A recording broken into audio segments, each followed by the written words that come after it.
79, the A320 going to Phoenix, Arizona. MzeroA flying heavy on Kilo, hold charge Alpha. Who's a Kilo Thai? Who is that? MzeroA flying heavy. Tam 8081 heavy, left on Alpha, short of Echo. 808 Bravo Lima, you didn't follow it? 808 Bravo Lima? 808 Bravo Lima, you told us to follow the Embraer. You follow the Embraer? JetBlue 1069?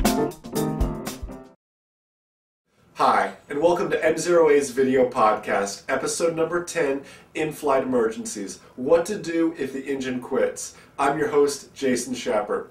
As a student pilot, you'll have plenty of opportunities to practice your simulated engine failures, and it's important to continue those practices even after you receive your private pilot certificate. However, I find most students find it easy to recite their emergency procedures on the ground, but it's more difficult to actually perform them in the air. That's why I've developed the ABCs of an emergency. Let's watch the video.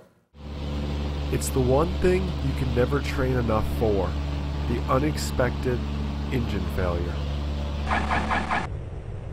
Under the pressure of this situation, it's easy to forget what exactly to do.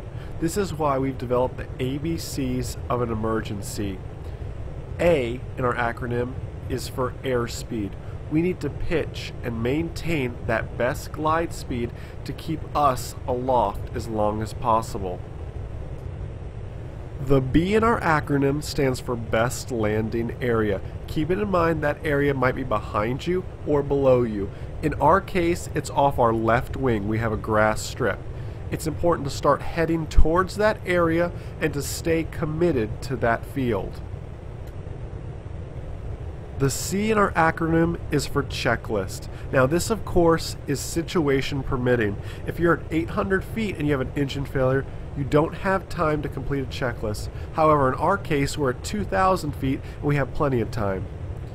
Our emergency checklist consists of our fuel selector valves on both, our mixtures rich, carb heats on, our magnetos are on, our primers in and locked, and we attempt a restart. Assuming our engine does not restart, we're going to go ahead and squawk 7700, and we're also going to give a mayday call on 121.5.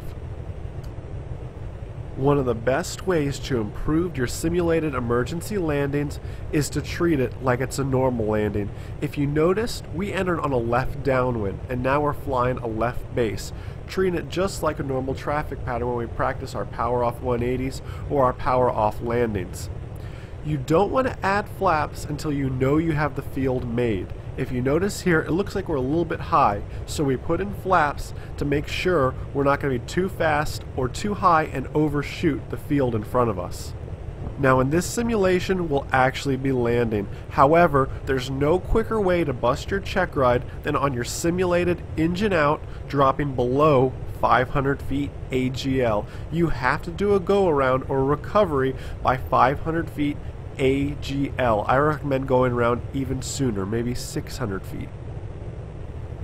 As we bring it down the home stretch, we want to verify that our seat belts are snug and tight, our seats are locked, and we also want to just slightly crack the doors. In the event the airplane flips, we want to still be able to open up the doors to get out.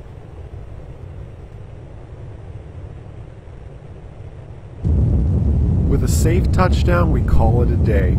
Hopefully this lesson will make you a safer pilot and has answered some questions you had about emergency procedures. Remember, a good pilot is always learning. See ya. You're on Bravo, you're short of Victor Alpha, you're Beam the Iberian? The Beam Alitalia on the left there.